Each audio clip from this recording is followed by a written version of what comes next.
A hora do agronegócio. Olá, amigas e amigos do nosso A Hora do Agronegócio, na Rede Jovem Pan, internautas, telespectadores, ouvintes, essa nossa rádio aqui que virou multimídia. Nós temos a honra hoje de receber uma pessoa que está fazendo um trabalho sensacional nesse campo da sustentabilidade, nesse campo daquilo que é o que o Brasil tem que mostrar para o mundo, e não mostrar porque mostrar porque nós estamos fazendo. Eu recebo hoje aqui a Mariane Crespolini, ela é diretora da produção sustentável e irrigação do MAPA, do Ministério da Agricultura, Pecuária e Abastecimento. Nunca esquecendo a palavra abastecimento, que às vezes a gente esquece que está nessa missão aí desse nobre ministério. Mariane, muito bem-vinda, obrigado de estar aqui conosco. Olá, Tejão, eu agradeço o convite, para mim é uma satisfação estar aqui conversando com você e com os ouvintes hoje. Ótimo, nós falamos muito para as cidades brasileiras, para toda a população do Brasil e também no mundo que nos ouve, e um tema que é o grande tema hoje, onde a gente vai no planeta inteiro. Eu dou aula para alunos internacionais, jornalistas do mundo, todos virou assim, sustentabilidade, uma paixão por árvores. A árvore é uma paixão planetária, né? Então, nós temos aqui no Brasil esse trabalho que você lidera. Conte para nós, qual é já a dimensão? Primeiro, o que é esse trabalho que você lidera a nível do próprio governo brasileiro? O que é esse trabalho? Como ele é imaginado? Como ele está sendo feito? Depois eu queria que você me falasse quais são as dimensões que ele já possui, Mariana, por favor. Tejão, hoje o departamento no qual eu estou à frente, ele tem 4 coordenações gerais, onde nós trabalhamos os temas de agregação de valor, onde a gente olha muito para essa questão, como que a gente agrega valor a toda a trajetória de sustentabilidade que já existe na produção de alimentos, fibra e energia no Brasil. Eu toco as políticas relacionadas à agricultura irrigada. Cabe a gente lembrar que, para quem não é do agro, a agricultura irrigada ela é uma tecnologia importante para a gente aumentar a produção na mesma área. Então, produtores que utilizam a irrigação, eles chegam a ter uma produtividade de até 3 vezes mais do que áreas que são produzidas em sistema de sequeiro. Eu tenho também uma coordenação geral de conservação de solo e água. Então, é sempre importante a gente ressaltar o papel da agricultura, aquela agricultura onde o solo é bem manejado, como, por exemplo, o sistema de plantio direto, quando você planta direto na palha, ele protege o solo. Então, esse binômio, solo e água, é importante para a recarga. Então, quando chove, o solo está bem conservado, né, a produção agropecuária é conservacionista, ao invés de causar erosão e assoreamentos de rios, a gente cria uma agricultura, como inclusive os europeus gostam de falar, que é Nature-Based Solution, baseada nas soluções da natureza. Então, a agropecuária é capaz de imitar e produzir, com a conservação de solo, a recarga, por exemplo, de aquíferos. E tenho também, relacionado ao tema das árvores, né, a Coordenação Geral de Mudanças Climáticas, Florestas Plantadas e Agricultura Conservacionista, onde a gente tem um dos maiores planos do mundo de agricultura de baixa emissão de carbono, que é o Plano ABC. Dentro do plano, são fomentadas 6 tecnologias, uma delas é a integração lavoura-pecuária-floresta, onde o Brasil aí tem números incríveis para apresentar para o mundo. O último censo já demonstrou que nós estamos perto de 14 milhões de hectares de sistemas integrados, onde na mesma área, Tejon, a gente pode fazer até 3 safras. Então, a gente utiliza melhor os insumos e as áreas que já estão abertas e já ocupadas pela produção agropecuária. Essa integração lavoura-pecuária-floresta, você me deu um número aí, 14 milhões de hectares já envolvidos nesse sistema, é isso? Isso. Esse é o último número, Tejão, do censo agropecuário. São, especificamente, 13,85 milhões de hectares em 2017. A Embrapa fez uma modelagem, tá, que já foi aceita, inclusive, numa revista internacional, o Renato é um dos pesquisadores, o Polidoro está muito envolvido nisso também, eles estimam que a gente deve chegar em 17,4 milhões de hectares em 2020. E, né, aí para o período até 2030, o Brasil, nesse artigo científico, teria o potencial de chegar em 29 milhões de hectares de áreas com sistemas integrados. 29 milhões de hectares na meta dos próximos 10 anos, quase 30 milhões de hectares. E esse sistema integrado, aqui para o público mais urbano, né? Qual é todo o benefício que ele causa para o meio ambiente, para a qualidade de alimento? Qual é o impacto que eu, como consumidor aqui, receberei, né? Hoje já de 17 e irá para 30 milhões de hectares. Qual é o impacto que a gente tem aqui para nós da cidade? João, eu vou dar um exemplo da pecuária de corte, principalmente porque o Brasil acabou de colocar nas gôndolas do supermercado a carne carbono neutro, tá? Então, o que é a carne carbono neutro, né? Muitos consumidores reduzem, né, o seu consumo de carne bovina, por exemplo, pensando que o boi hoje, das emissões do setor agropecuário, né, o arroto do boi é responsável por 60% das emissões do agro, de gases de efeito estufa. E a Embrapa tem um protocolo, e hoje essa carne já está no mercado, o consumidor que está nos ouvindo, ele pode comprar ela, onde no sistema integrado de produção, com o manejo adequado da pastagem e o componente florestal, que é essa integração de sistema, aquele bife teve todas as emissões do gado, elas foram neutralizadas. Então, ela é uma carne carbono zero. Elas foram neutralizadas por esse componente florestal. Isso é uma grande entrega do Brasil para o mundo, Tejon, porque ele é validado cientificamente por um protocolo realizado pela Embrapa. Muito legal. Tem um termo, né, internacional chamado agroforest. Agroforest. Seria, em português, uma agricultura com floresta, é isso? Isso. E os sistemas integrados, eles entram nesses sistemas, e há outros, Tejon, que a gente tem olhado muito também para a questão da bioeconomia. Então, por exemplo, a produção de cacau sobre sistema... Então, na mesma área, você produz a floresta e também a produção, por exemplo, nessa área, né? Ou seja, floresta plantada, não é? Floresta plantada e produção de alimento é uma combinação que nós podemos imaginar doravante como fundamental e normal. Vai ser assim? Isso é totalmente possível. E hoje o Brasil, ele tem assim, eu falo que o Plano ABC é uma das estratégias, claro, para a gente aumentar a produção de alimentos baseada no aumento da produtividade, tá? Então, é baseada nas áreas já abertas legalmente, que já a gente tem um potencial incrível de aumento da produção para os próximos anos, e trazendo o que você puxou um pouquinho no início sobre o abastecimento. Então, a segurança alimentar, Tejon, é uma grande preocupação para o futuro, né? Eu lembro que, assim, há 10 anos atrás, eu era pesquisadora na USP, eu fui fazer uma pesquisa na China, e havia uma grande preocupação como abastecer esse mercado, não só da China, mas todo o mercado asiático, que está em franco crescimento. Então, essa demanda por comida. Então, essas estratégias que conciliem, eu acho que são 3 temas importantes, Tejon.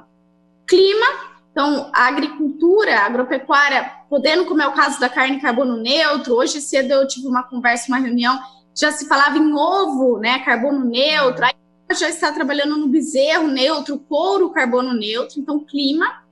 A questão de água, tá? Então, como eu mencionei antes, a eficiência da agropecuária, ela tem esse potencial, né, da conservação da água, que vai ser um insumo muito importante para o futuro, e o terceiro, que é a segurança alimentar.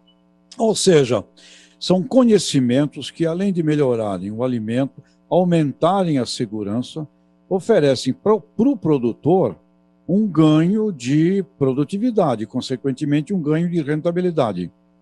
Exato. Qual é, assim, Mariane, a dificuldade para que todo mundo, vamos fazer um plano aqui do ideal, temos no Brasil 5 milhões de propriedades, né? Todo mundo passasse a assumir os fundamentos, os conhecimentos da agricultura ABC. Qual é a dificuldade para que isso acontecesse de uma maneira geral? João, eu vou dar uma resposta bem para quem não é do agro, né? É sempre importante a gente lembrar que produzir alimentos é trabalhar com uma indústria a céu aberto, né? Então, não é uma atividade fácil. Eu falo que o produtor ele tem muita fé, ele reza para comer. Agora é uma época que os produtores começaram a rezar para chover, né? Para a chuva firmar e para não ter problemas durante o crescimento das plantas. Aí reza para parar de chover durante a colheita. Então, não é fácil fazer isso. E eu vou dar um exemplo de como isso é difícil, tá? A Embrapa tem uma patente que eu acho ela fantástica, que ela é muito simples, ela é uma régua, é uma régua cheia de marcações, onde indica o momento que o boi deve sair daquela pastagem, de acordo com a variedade do capim utilizado. É difícil, e aí vem toda a questão de mão de obra, o momento de acertar o manejo desses animais, de fazer o rotacionado desses animais. Então, todas essas tecnologias, elas tornam o processo de gestão da propriedade mais complexo, ela exige mais qualificação da mão de obra, e isso não é simples. Então, eu costumo dizer que as tecnologias ABC, os dados científicos demonstram isso, que elas alcançam a sustentabilidade no seu tripé. Então, elas têm o ambiental, a conservação ambiental muito forte, elas têm o viés social importantíssimo. Então, a Marisa é um exemplo da Fazenda Santa Brígida. Antes de adotar as tecnologias ABC, ela gerava 3 empregos, hoje ela gera 30 na mesma área, com 10 vezes mais, né, Tejô? Então, tem toda a questão social. Nesse momento de crise econômica, o agronegócio segurou muito, teve um crescimento do PIB do agronegócio que foi super importante para a economia, e também o econômico, né? Então, a sustentabilidade ela é um tripé. E dentro do econômico, Tejon, apesar de ser mais difícil a gestão, o custo de produção reduz, né? O custo marginal, o custo que ele tem para produzir 1 litro a mais de leite, 1 quilo a mais de carne, ele reduz. Então, isso também melhora a sustentabilidade econômico-financeira da propriedade. Mas não é simples, é uma indústria a céu aberto e a gente precisa de assistência técnica e o crédito também, porque muitos produtores eles querem melhorar, por exemplo, a sua rentabilidade, a sua sustentabilidade, mas eles não têm fluxo de caixa para fazer isso. Então, não é simples. Agora, existe um crédito especial, não é? Alocado ao plano ABC, não é? E tem sido usado esse crédito? Como é que está? Esse crédito tem sido muito usado, Tejon, hoje, né? Então, para quem não é do agro, tem o Plano Safra, e o Plano Safra tem diversas linhas. Então, por exemplo, ele tem o programa destinado ao crédito, que é a menor taxa de juros destinado para os agricultores familiares, que é o PRONAF.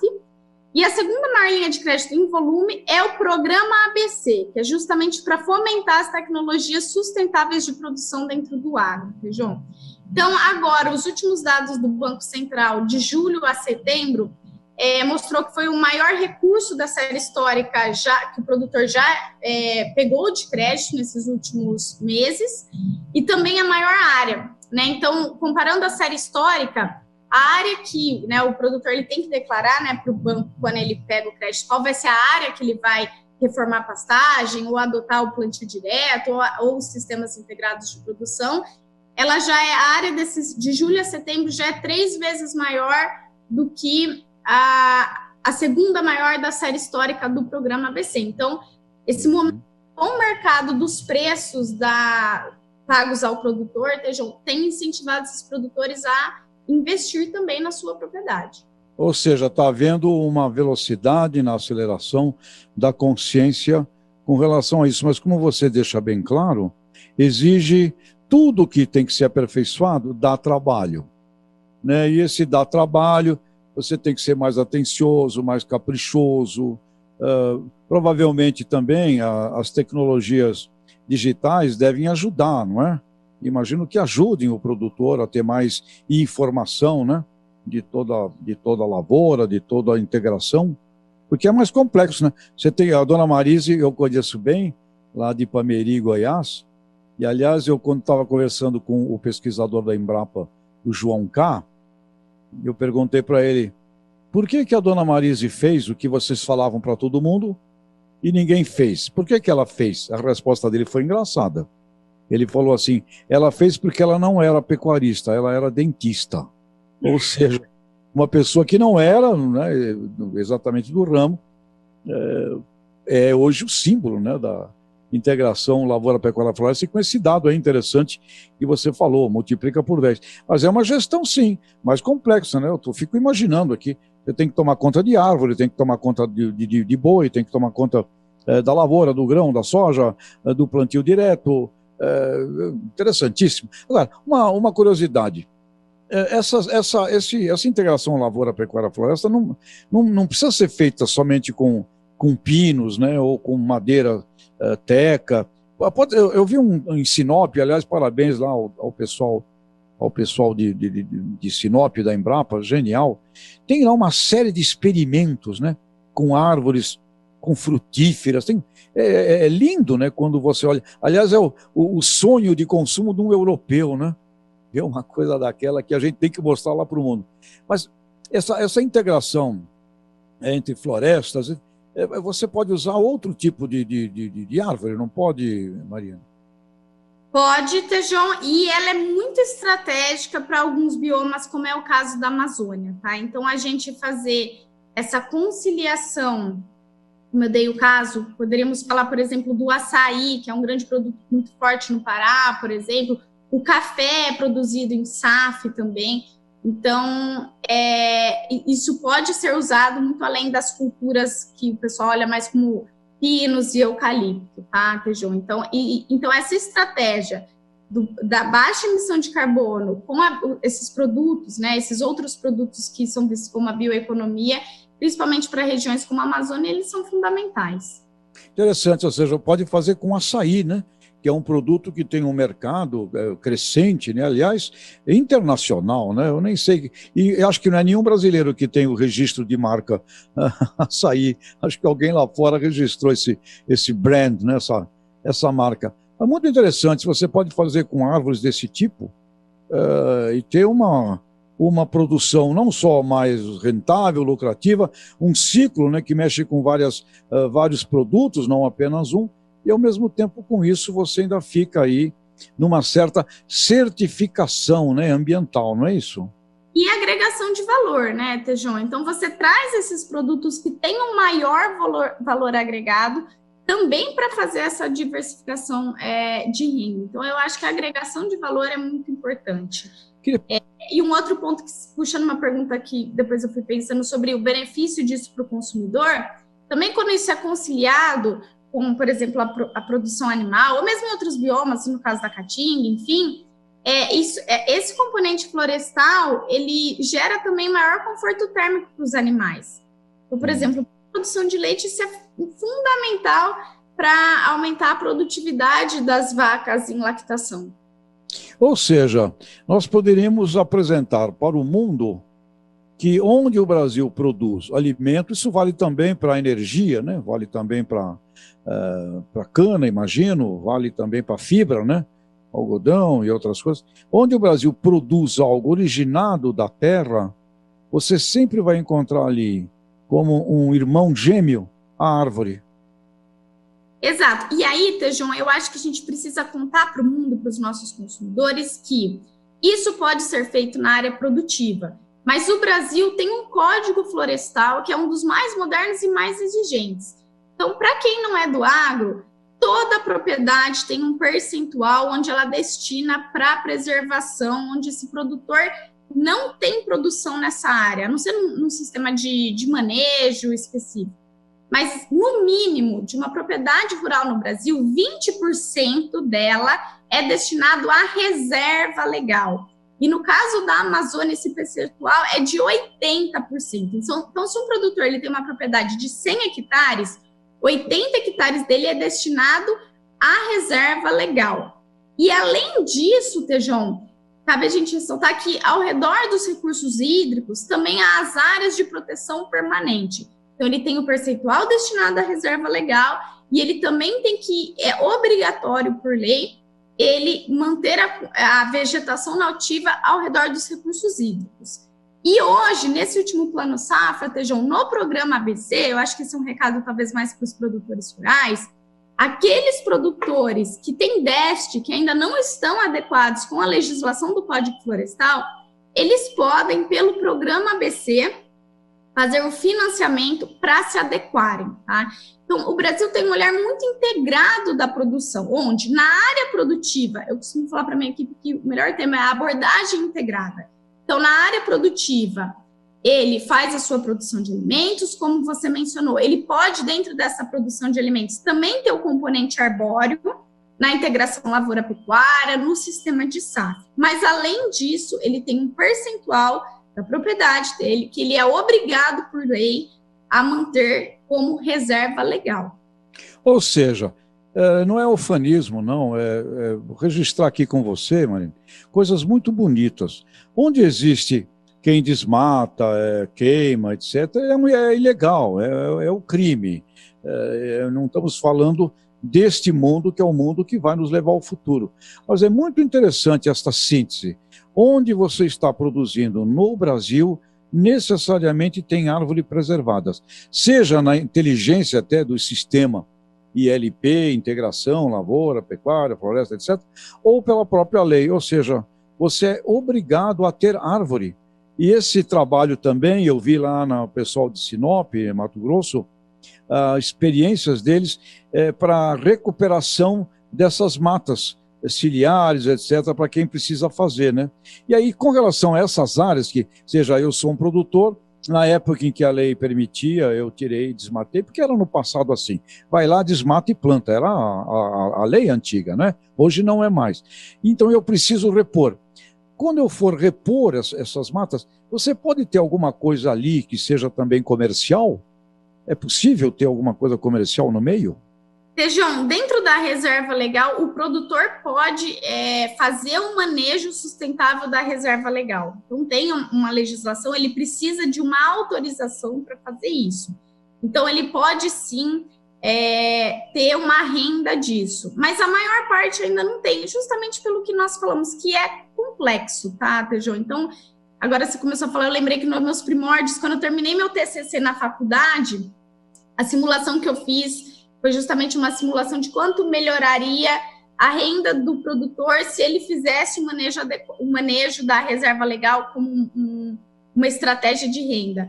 Mas não é fácil e vira uma outra atividade para ele, né? Então, a maior parte dos produtores não faz.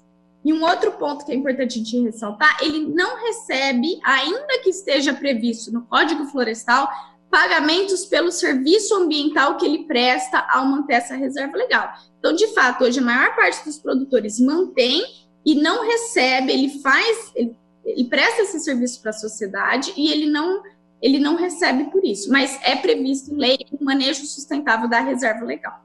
Olha, Marina, nós temos nosso tempo aqui esgotado. Eu acho que vai ser assim, nos próximos 5, 6, 7 anos, vai haver remuneração por isso. Acho que o sistema de agronegócio vai remunerar a originação que vem com todos esses fundamentos. Provavelmente, tem gente que não gosta disso, mas eu acho que nós vamos ver segmentações de grãos produzidos sob determinado protocolo, com certificação, com selos. Eu acho que nós vamos ver muito disto desde a originação. Aquilo que a gente só fazia lá na indústria, segmentar, mudar valor, colocar um plus no produto, numa nova pasta de dente, nós vamos assistir, eu creio, desde a originação, esses diferenciais. E com um potencial de renda aí muito rico. E como você fala, tudo que tem que ser aperfeiçoado dá trabalho. Portanto, vai dar trabalho, mas é possível de ser feito. Marina, eu queria agradecer muito a você, que você se despedisse aqui dos produtores, dos técnicos que nos acompanham, gente da cidade que nos acompanha, e te agradecer muito e parabenizar você e todo o teu time, o pessoal que faz desse trabalho um trabalho que muito honra e orgulha, sim, ao Brasil. E eu, como brasileiro, fico encantado, porque ele existe, não é conversa de ufanismo. E o que tem de errado, o que tem de gente que faz errado, isso tem que ser consertado, faz parte da vida, né? Em todas as profissões tem. Mas esse tema hoje do mundo, o Brasil desmata, o Brasil queima, quem faz isso é o ilegal. O brasileiro legal é o que está fazendo isso que você está falando e, como eu disse lá com a dona Marise, né? Olha, dá trabalho, então tem que botar muito carinho nisso. Mariane Crespolini, muito obrigado, e queria que você se despedisse aqui da nossa Jovem Pan e de todos os nossos ouvintes, telespectadores e internautas. João, eu agradeço o convite. Na minha fala final de despedida, eu queria pegar esse final que você falou. Tem gente que faz errado, ele está ilegal, mas a gente precisa separar o joio do trigo. Então, hoje no Brasil são mais de 5 milhões de famílias que acordam todos os dias cedo, não tem final de semana, não tem férias, produzindo alimentos. A maior parte disso fica para os brasileiros, tá? E dessa maior parte, alguns estudos demonstram que aí 2% estão ilegais. Então, a gente não pode colocar isso como um todo desses trabalhadores, dessas famílias que estão produzindo nossos alimentos. E hoje, o Ministério da Agricultura ele já conduz o processo de revisão do Plano ABC, Tejão. Então, hoje ele completa 10 anos e, ao final deste ano, a gente entrega as estratégias para os próximos 10 anos, que é isso, produzir alimentos de maneira mais sustentável. Mariane Crespolini, conte conosco. Temos aqui também uma estima muito grande pela ministra Tereza Cristina, que, além de tudo, ser humano é ser humano, né? E quando o ser humano é limpo, é bonito, puro, atrai, né? Atrai. Então, a ministra leve a ela nosso grande carinho. E você, parabéns pelo teu trabalho. Mariane Crespolini, diretora de Produção Sustentável e Irrigação do nosso mapa. Obrigado. Grande abraço, Mariane. Obrigada, Tejão. Um abraço a todos. A Hora do Agronegócio.